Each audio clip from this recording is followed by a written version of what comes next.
The challenge. The observation deck of the UES Harmony trembled slightly as the massive Vorthak dreadnought materialized from hyperspace, its crystalline hull reflecting the light of distant stars like a predator's teeth. Captain Sarah Chen stood with her hands clasped behind her back, watching as the alien vessel dwarfed their diplomatic cruiser. At 43, she had seen first contact protocols executed dozens of times, but never with a species that announced their arrival by powering up weapon systems. "Captain," Lieutenant Rodriguez called from the communication station, his voice tight with controlled tension. "We're receiving a transmission, audio and visual. On screen." The bridge's main display flickered to life, revealing a creature that seemed carved from living stone. Elder Zarthok of the Vorthak Empire stood nearly 3 meters tall, his 6 arms ending in clawed appendages that could crush steel. Bony ridges crowned his elongated skull, and his 4 eyes burned with an inner fire that spoke of countless battles. Behind him, rows of warriors in gleaming armor stood at rigid attention. "Humans of the vessel Harmony," Zarthok's voice resonated through the bridge like grinding granite. "I am Elder Zarthok, war singer of the 7th Fleet, bearer of 10,000 victories. Your species has ventured into the domain of the Vorthak Empire. By the ancient laws that govern all civilized beings, you must prove your worth through the sacred duel protocol, or be marked as prey for the strong." Sarah stepped forward, her diplomatic training warring with every instinct that screamed danger. "Elder Zarthok, I am Captain Sarah Chen of the United Earth Systems. We come in peace, seeking dialogue and mutual understanding between our peoples." A sound like grinding stone erupted from the alien leader. It took Sarah a moment to realize he was laughing. "Peace?" Zarthok's translator made the word sound obscene. "There is no peace without strength, human. There is no understanding without blood. The sacred duel protocol has governed contact between species for over 2 million years. It is the way of honor, the way of the warrior." "Explain this protocol," Sarah said, though she suspected she wouldn't like the answer. Zarthok's 4 eyes gleamed. "Simple. As all great truths are, each species selects their greatest warrior. These champions meet in single combat, weapons and armor of their choosing. The victor's people are deemed worthy, granted respect and trading rights.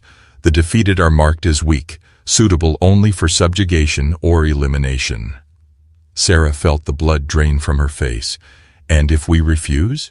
Then you mark yourselves as cowards, unworthy of existence among the stars.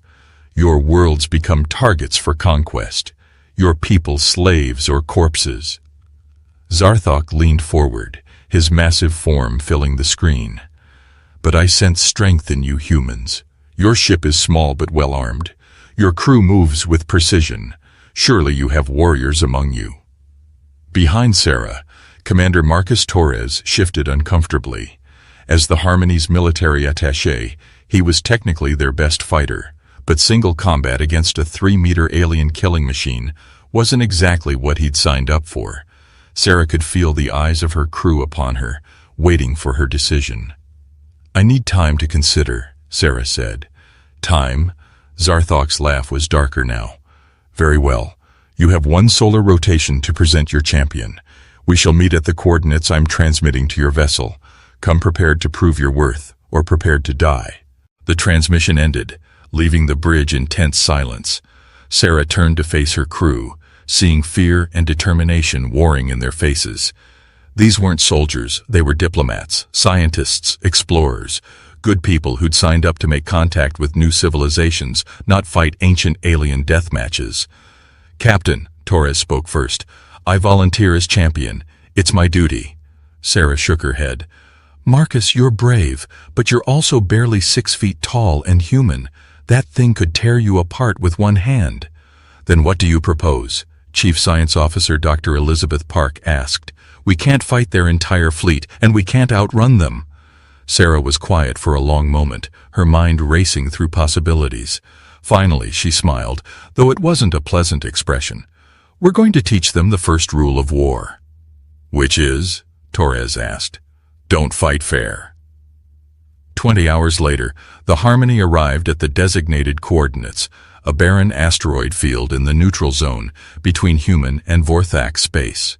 The alien dreadnought was already waiting, along with 2 escort cruisers.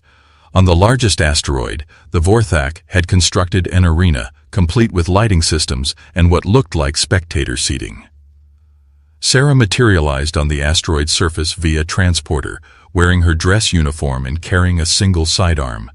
She was accompanied by Torres and 2 security officers, as per the agreed-upon protocols.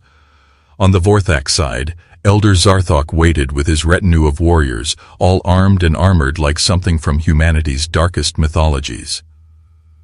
"Have you come to present your champion, human?"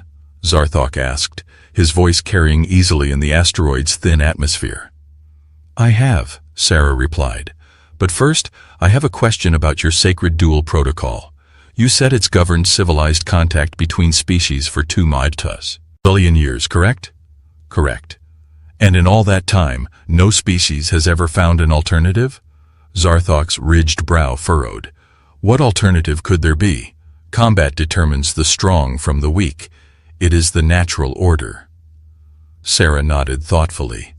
"I see. So every species you've encountered has simply accepted this ritual without question? Those who refuse are destroyed. Those who participate either prove their worth or die honorably." "Interesting," Sarah mused. "And you've never encountered a species that simply refused to participate in the ritual itself?" "Impossible. All sapient beings understand the necessity of proving strength." Sarah's smile was sharp as a blade. "Elder Zarthok, meet humanity's champion in this sacred duel protocol." She raised her hand, and nothing happened.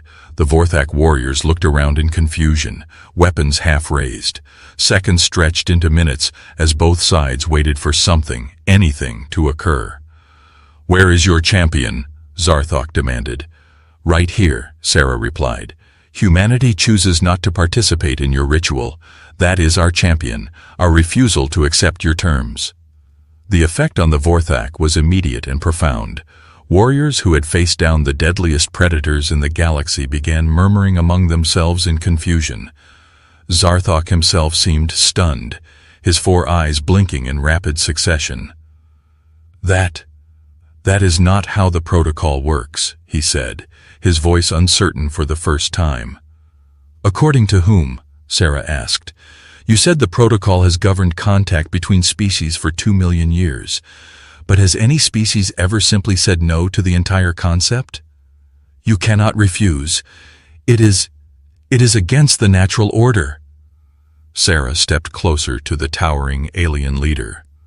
"Elder Zarthok, let me share with you the first rule of war that humanity has learned through 10,000 and years of conflict on our homeworld. The enemy gets a vote. You don't get to dictate the terms of engagement simply because that's how you've always done things." The Vorthak warriors were becoming increasingly agitated, their confusion turning to anger. Sarah could see weapons being readied, and she knew they were seconds away from violence. But she also saw something else, uncertainty in Zarthok's eyes, as if her words had shaken something fundamental in his worldview. "If you will not honor the protocol," Zarthok said slowly, "then you mark yourselves as cowards and enemies. My fleet will follow yours back to your worlds and—" "Will you?" Sarah interrupted. "Because right now, you're facing a choice you've never had to make before. You can order your ships to attack us, proving that your sacred duel protocol was never about honor or strength, but about finding excuses to conquer weaker civilizations. Or you can ask yourself why in 2 million years no species has ever done what we just did." The silence stretched between them, heavy with implication. Finally, one of Zarthok's advisors, a smaller Vorthak with intricate scarring across her chitin, stepped forward. "Elder," she said in their own language, then switched to standard. "Perhaps we should consider the human's words. If no species has refused the protocol in 2 million years—" "Silence, Seer Veltara," Zarthok snapped, but his voice lacked its earlier conviction. "With respect, Warsinger," Veltara continued, "what if they refused because they were afraid? But what if this species refuses because they are not afraid? What if they refuse because they see something we do not? Sarah seized on the opening. Seer Veltara, isn't it? Your elder asked us to prove our strength. What if I told you that humanity's greatest strength isn't our ability to fight, but our ability to choose when not to fight? Ridiculous, Zarthok growled, but his conviction was wavering. Is it? Sarah asked. In 2 million years, has the Sacred Duel Protocol ever actually prevented a war, or has it simply determined who gets to start the next one? The question hung in the thin air like a challenge. Sarah could see the Vorthak warriors exchanging glances, uncertainty spreading through their ranks like a virus. These were beings who had built their entire civilization around concepts of honor and strength through combat, and she was asking them to question the very foundations of their society. You seek to confuse us with words, Zarthok said, but his voice was quieter now, thoughtful. I seek to offer you a choice you've never had before, Sarah replied. The choice to find out what lies beyond your ancient ritual. The choice to discover what kinds of relationships are possible between species when neither is trying to dominate the other. Zarthok was quiet for a long moment, his 4 eyes studying Sarah with new interest. When he spoke, his voice carried a weight of centuries. And what would you propose instead of the Sacred Duel Protocol? Sarah smiled, and for the first time since the encounter began, it was genuinely warm. That, Elder Zarthok, is something we'd have to figure out together. But I can promise you this, it would be far more interesting than watching 2 individuals try to kill each other. The Vorthak leader looked around at his warriors, then at his advisor, and finally back at Sarah. When he spoke, his words would echo across the galaxy for generations to come. Very well, human. You have done something no species has ever done. You have made me question the protocol itself. But if we are to forge a new path, you must understand that the Vorthak do not change easily. We are a warrior people. Combat is in our very essence. Sarah nodded, and humanity respects that. We're not asking you to stop being warriors, Elder Zarthok. We're asking you to consider what you're fighting for. The alien leader was silent for another long moment. Then, slowly, he began to laugh.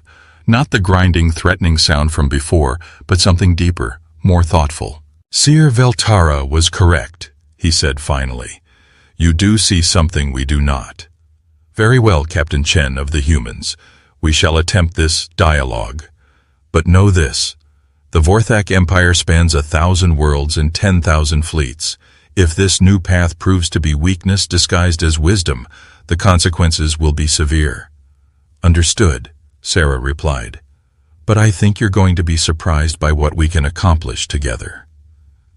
As both groups prepared to return to their respective ships, Zarthok approached Sarah one final time. Tell me, human, this first rule of war you mentioned, what is the second rule? Sarah's smile was enigmatic. You'll find out soon enough, Elder. You'll find out soon enough. The revelation. 3 months after the encounter at the asteroid field, Elder Zarthok stood in the command center of his flagship, the Bloodsong, staring at tactical displays that made no sense whatsoever. What had begun as an attempt at dialogue with the humans had somehow evolved into the strangest military engagement in Vorthak history. It had started simply enough. Following their initial meeting, both species had agreed to a series of joint exercises designed to test their respective military doctrines without actual bloodshed. The Vorthak, still skeptical of human intentions, had proposed war games as a compromise between their traditional combat rituals and humanity's preference for non-violent solutions. Status report, Zarthok commanded, his voice carrying the weight of growing frustration. Warrior Prime Kethvar, his tactical officer, approached with visible confusion. Elder, the humans have once again violated every principle of honorable warfare. Our assault on Simulation Platform 7 was proceeding according to established doctrine when they simply vanished. Vanished? Not cloaked, Elder. Analysis shows they abandoned the platform. Entirely, leaving behind what our sensors detected as a full defensive garrison. When our forces boarded, they found only holographic projections and automated systems playing recorded messages. Zarthok's 4 eyes narrowed. What did these messages say? Kethvar's mandibles clicked in embarrassment. They were taunts, Elder. Jokes about Vorthak mating rituals and dietary preferences. Our warriors were so enraged they spent 3 hours destroying empty corridors, while the actual human force attacked our supply depot on Platform 12. And Platform 12's status? Completely compromised. The humans used some sort of infiltration tactic. Our sensors never detected their approach. They disabled our command systems, stole our tactical data, and left behind a gift. A gift? Kethvar produced a small device that Zarthok recognized as human technology. When activated, it projected a holographic image of Captain Sarah Chen, smiling pleasantly. "Greetings, Elder Zarthok," the recorded message began. "By now, you've probably discovered that we've borrowed your tactical information. Don't worry, we'll return it when the exercise is over. We just wanted to demonstrate the second rule of war. Know your enemy better than they know themselves. Looking forward to our next engagement. Oh, and the food synthesizers on Platform 7 are now programmed to only produce human cuisine. Enjoy the pizza. Chen out." The hologram flickered away, leaving Zarthok staring at the device in something approaching wonder. In 3 months of war games, the humans had won every single engagement, but not through superior firepower or advanced technology.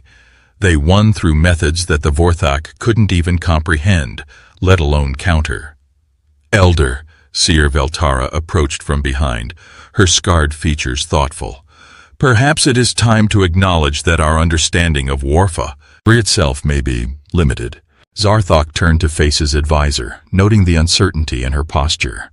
Veltara had been questioning Vorthak doctrine ever since their first encounter with the humans, and her insights had proven disturbingly accurate. "Explain," he commanded.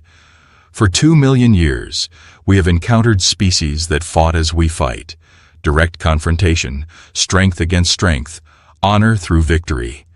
The humans fight as if the rules themselves are merely suggestions to be discarded when inconvenient." "They fight without honor," Kethvar interjected hotly. "Do they?" Veltara asked. "Or do they simply define honor differently than we do? Consider, in every engagement, they could have destroyed our forces utterly. Their weapons technology is actually superior to ours, though they hide it well. Instead, they disable our ships, capture our personnel unharmed, and return them with medical care and food." Zarthok pondered this. It was true. Despite losing every engagement, Vorthak casualties had been precisely 0. The humans seemed to go to extraordinary lengths to avoid actually harming their opponents, even while defeating them decisively. "They mock us," Kethvar insisted. "They educate us," Veltara countered. "Each defeat teaches us something new about the nature of conflict itself. Watch." She activated the command center's main display, showing tactical recordings from their latest engagement. Platform 15 yesterday. Our assault proceeded according to the Codex of Honorable War. Frontal attack, maximum force, victory through superior strength. The display showed Vorthak assault shuttles approaching a human-held station in perfect formation, weapons blazing. It was a textbook example of Vorthak military doctrine, beautiful in its precision and overwhelming in its power. "But observe what the humans did," Veltara continued. "The human response was chaos incarnate. 8. Some defenders seemed to retreat in panic, others fought with desperate courage, still others appeared to surrender only to resume fighting moments later. Ships fled in every direction, seemingly without coordination or purpose." "Cowardice and confusion," Kethvar said dismissively.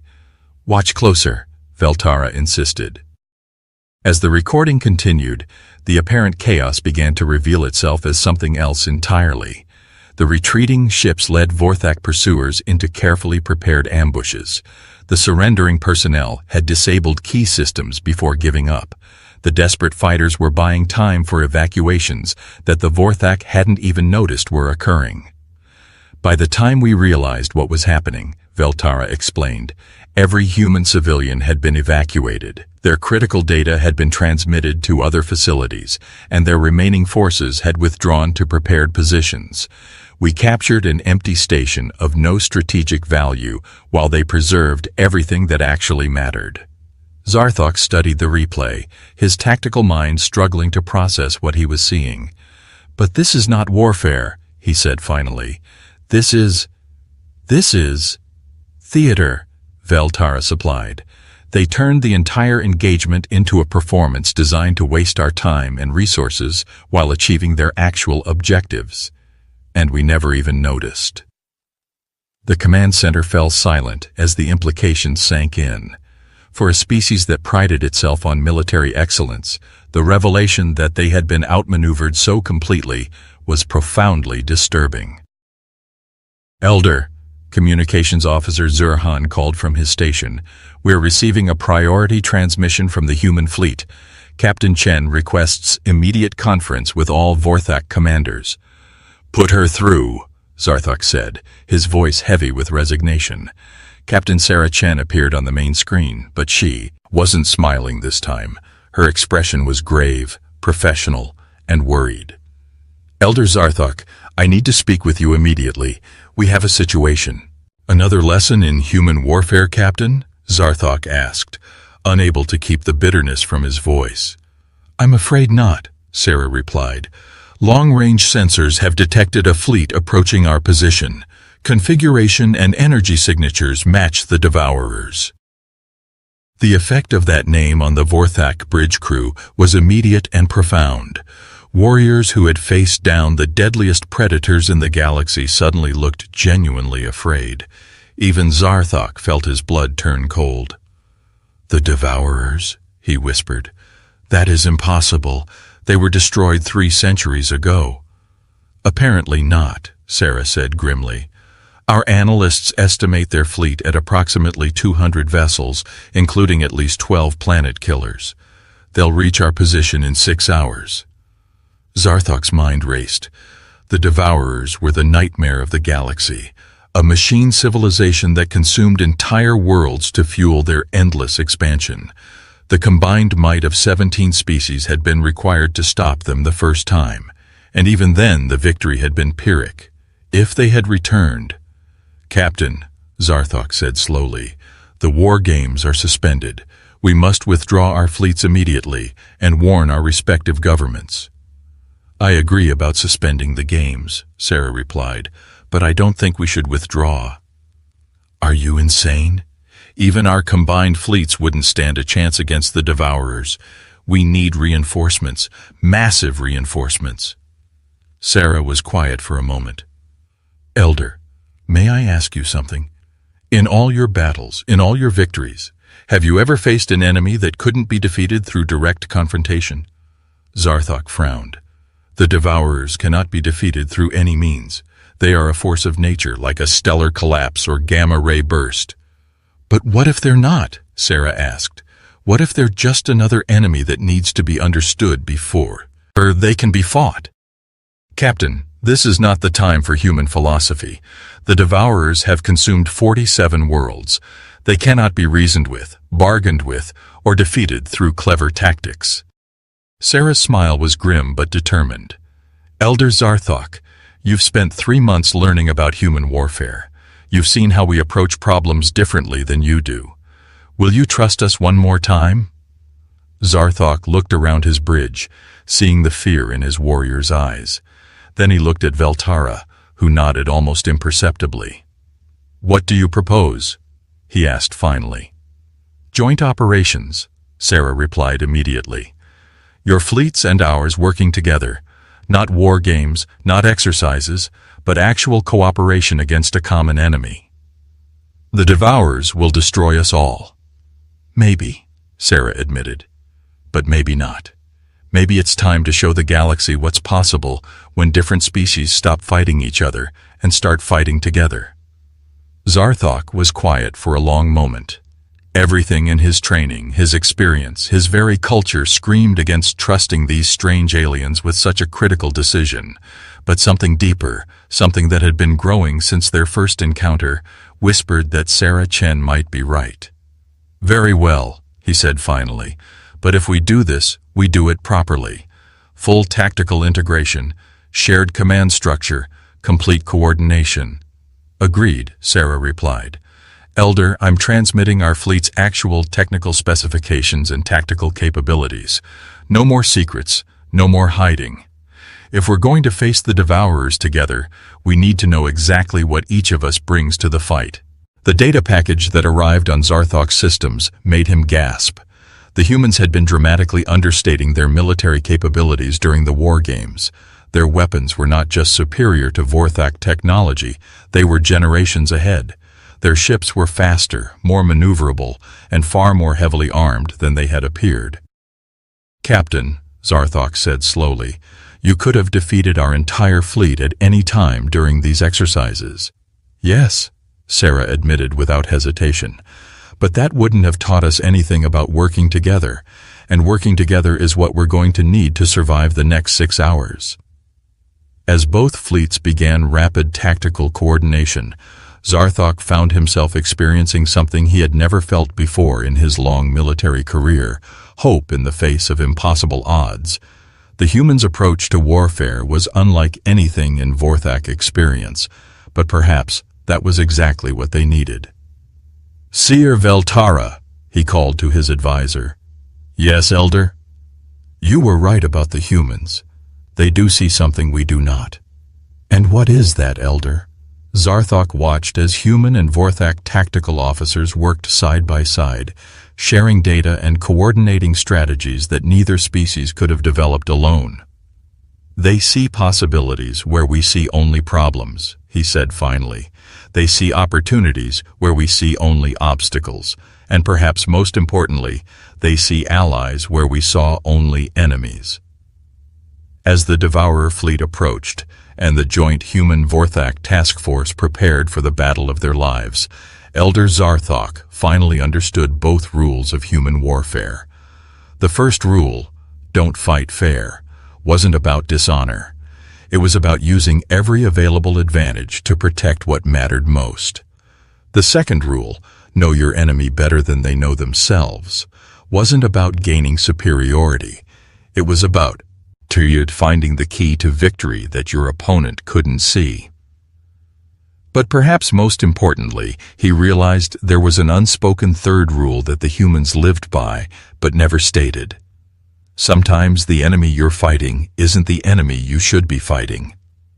The Devourers were coming, but for the first time in galactic history, they would face not a single species fighting alone, but 2 civilizations fighting as one, and Elder Zarthok suspected that would make all the difference. "Captain Chen," he said into the communicator. "Yes, Elder? When this is over, assuming we survive, I believe the Vorthak Empire will have much to learn from humanity about the true nature of strength." Sarah's voice carried a smile even across the void between their ships. "And humanity will have much to learn from the Vorthak about the true meaning of courage, Elder. That's what makes us stronger together than we ever could be apart." As the first Devourer scouts appeared on long-range sensors, Elder Zarthok prepared to discover just how strong that partnership could be.